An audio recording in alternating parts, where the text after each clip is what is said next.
talk about colonizers, indigenous, and who owns what. Let's get real. Papa's plucking his old six-string while burning a woke history book and spitting on a dumbass land acknowledgement sign, while sobbing over the disrespected indigenous claim to the town's public parking lot.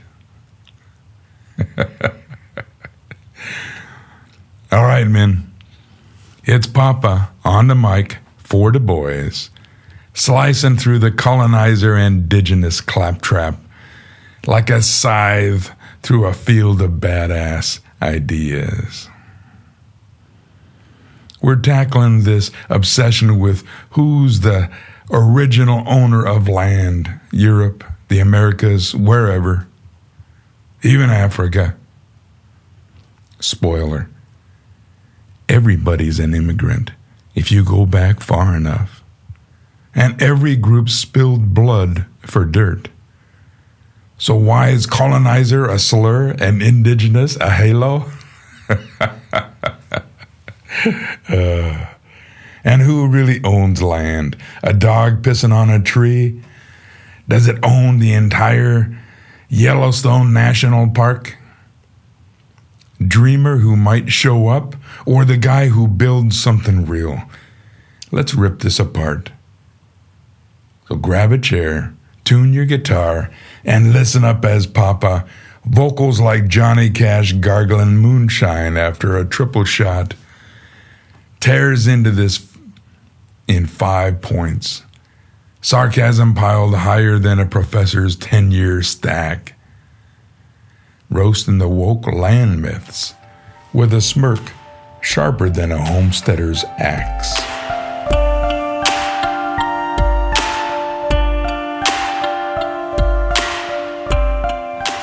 One, everybody's a colonizer if you wind the clock back. Men, let's cut the bull. Every people, every group, every tribe in Europe, the Americas, hell, even Timbuktu, got there by moving in and muscling out whoever was there before. The indigenous tribes in Americas, they weren't sprouted from soil like corn. They migrated, fought, and killed for their turf, same as the Vikings, Romans, or Pilgrims. The Clovis people were stomping around 13,000 years ago, but they didn't pop out of the ground either. They crossed from Asia. Go back far enough, and we're all wanderers with sharper sticks. Calling Europeans colonizers while giving indigenous folks a free pass is just like picking a random year to play saint and sinner. What, you think the Sioux or Aztecs were handing out peace pipes at every rival tribe? They were scrapping for land before Columbus ever sniffed a sail. History's a fight club, not a fairy tale.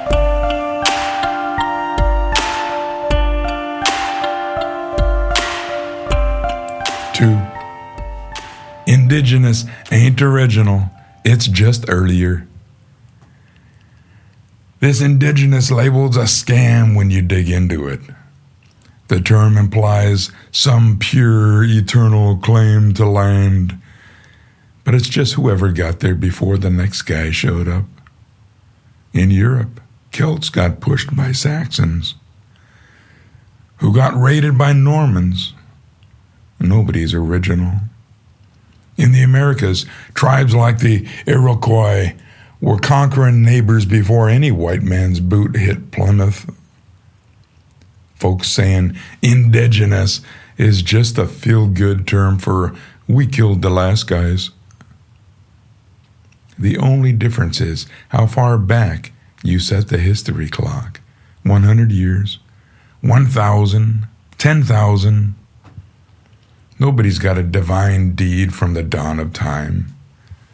Oh, you want to crown the first guy who pitched a tent as indigenous? Might as well give the land to the woolly mammoths.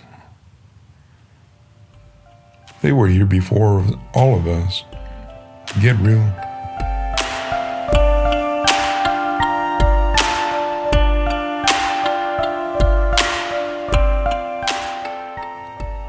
Three, land ownership ain't a dog pissing on a tree.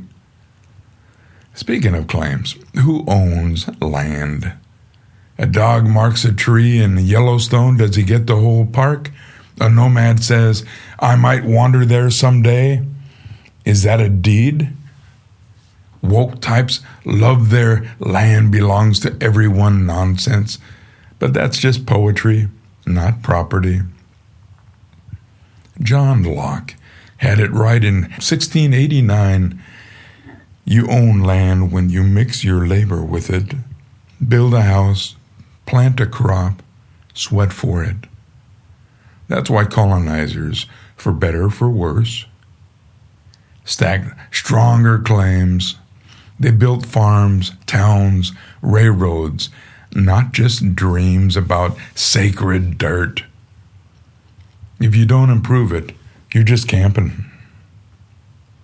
Think pissing on a rock makes you the king of the forest? Tell that to the guy with a plow and a fence. Work makes the claim, not wishes.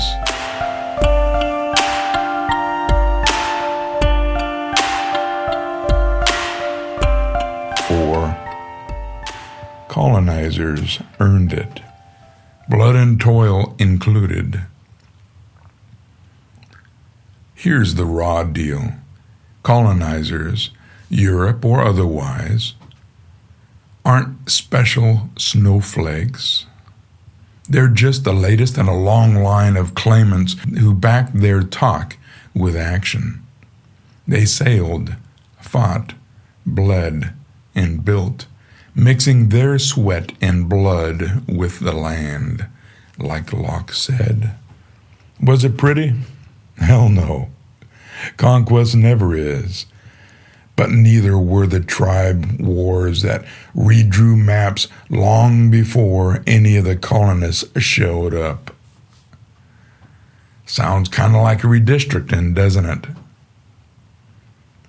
The Americas got roads, cities, laws, not teepees and trails. Calling them thieves ignores that every group, indigenous or not, fought tooth and nail for their spot. The difference? Colonizers scaled up and stuck. Oh, you want to cry stolen land while sitting in a coffee shop built on a settler's grid? Try yelling that without the Wi-Fi they wired. Build or be quiet.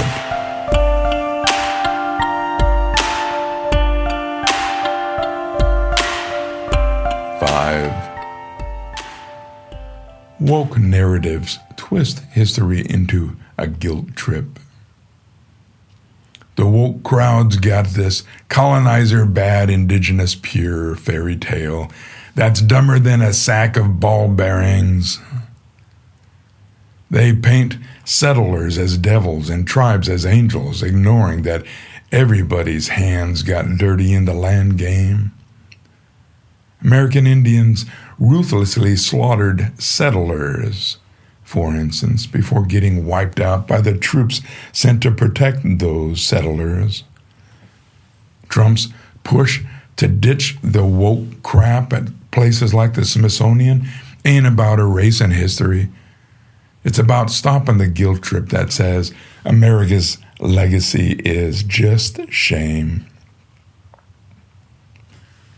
Freedom, natural rights, and building a nation that crushed slavery's evil, that's worth celebrating.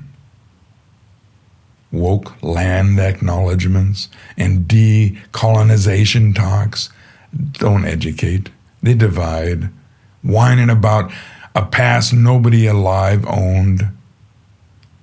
Focus on the grit and glory, not myths of a lost Eden. Think your indigenous sob story fixes history? It's just a new dogma, and it's got less truth than a politician's promise. Honor the fight, not the whining.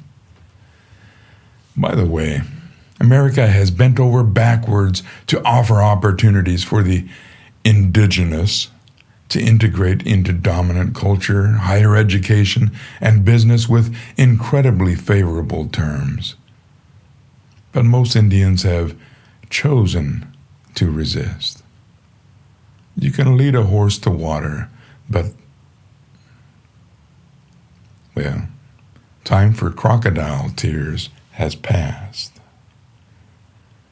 All right, men, this colonizer versus indigenous nonsense is a woke trap to guilt you out of your pride.